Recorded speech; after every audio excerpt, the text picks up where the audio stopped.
Assalamualaikum warahmatullahi wabarakatuh.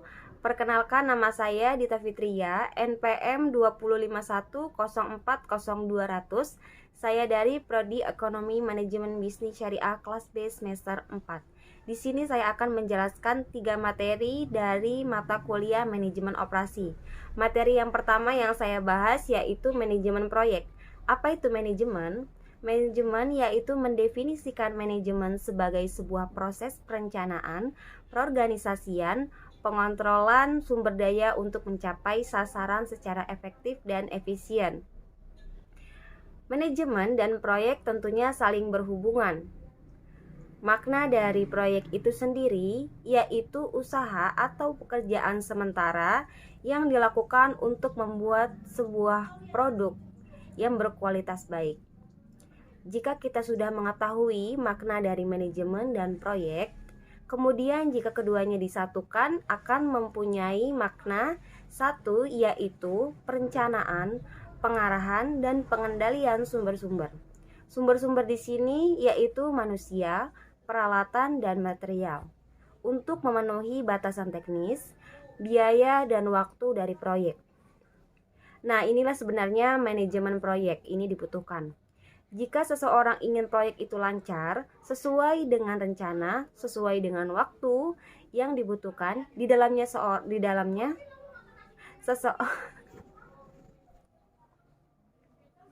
Nah, inilah sebenarnya manajemen proyek ini dibutuhkan. Jika seseorang ingin proyek itu lancar, sesuai dengan rencana, sesuai dengan waktu yang ditentukan, di dalamnya seseorang yang menggunakan manajemen proyek itu terdapat beberapa keuntungan, yaitu keuntungan yang pertama, kontrol yang lebih baik dibandingkan keuangan lainnya. Yang kedua, meningkatkan relasi dengan customer. Yang ketiga, waktu pengembangan yang lebih singkat. Yang keempat, biaya lebih rendah. Dan yang kelima itu tentunya meningkatkan produktivitas. Di dalam kita memahami sebuah manajemen itu terdapat segitiga atau bisa dikatakan segitiga manajemen.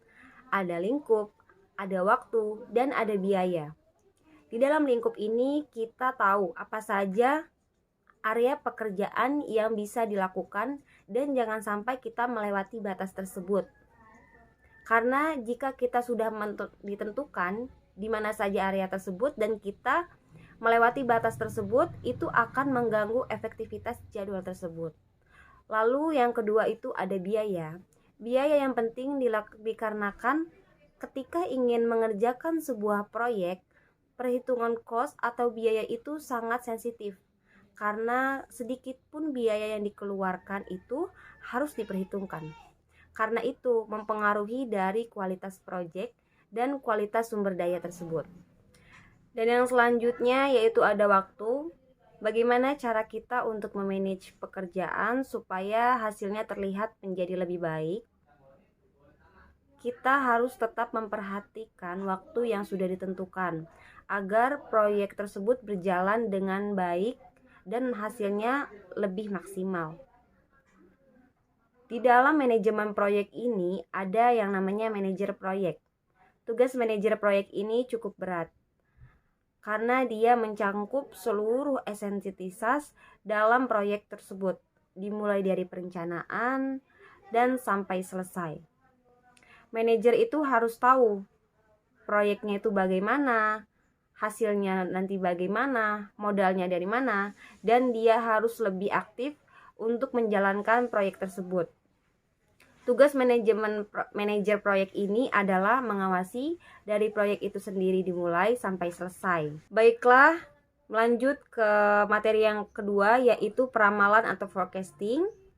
Dalam ilmu ekonomi dan di bisnis, keputusan penting yang menjadi syarat kesuksesan sebuah perusahaan dan organisasi kaitannya dengan manajemen operasi adalah kemampuan mengidentifikasi kebutuhan konsumen atau pelanggan, lalu menciptakan serta mengembangkan produk yang dapat memenuhi kebutuhan tersebut dengan biaya yang dapat bersaing dan mutu yang terstandarisasi. Pengembangan produk tentunya harus didasarkan oleh permintaan serta spesifikasi produk oleh customer, karena dengan berbasis keinginan customer, maka keinginan peluang untuk produk tersebut tidak diterima oleh konsumen menjadi lebih sedikit. Dari perspektif investor pada perusahaan yang berorientasi dengan laba, perusahaan pengembangan produk dikatakan sukses jika produk tersebut dapat diproduksi dan dijadikan dengan menghasilkan laba. Penciptaan dan pengembangan produk dalam manajemen operasional merupakan salah satu keputusan utama yang sering disebut dengan perencanaan produksi. Dalam proses manajemen ini akan menentukan tingkat dari barang atau jasa yang perlu dipersiapkan untuk masa ini sampai masa depan. Tingkat penawaran atau supply dipengaruhi oleh jumlah permintaan pasar atau demand yang dapat dipenuhi oleh perusahaan. Yang selanjutnya yaitu ada resiko yang dapat terjadi jika tingkat penawaran yang lebih tinggi dari permintaan pasar dapat mengakibatkan terjadinya pemborosan biaya, seperti biaya penyimpanan, biaya modal, dan lain sebagainya. Namun sebaliknya, jika suplai lebih rendah dibandingkan kemampuan bangsa pasar yang dapat diraih, akan mendapatkan hilangnya kesempatan untuk memperoleh keuntungan, bahkan mengakibatkan hilangnya pelanggan karena berpindah kependudukan. Melanjutkan materi yang ketiga yaitu peramalan. Peramalan merupakan salah satu fungsi yang amat sangat penting karena hampir semua keputusan bisnis itu ditentukan oleh peramalan. Apa yang akan terjadi di masa yang akan datang, seperti model produk, jumlah unit yang akan diproduksi, pasar mana yang berpotensi, beberapa banyak karyawan yang harus direkrut, beberapa banyak bahan baku yang diperlukan itu ditentukan oleh peramalan yang dibuat oleh manajemen itu sendiri.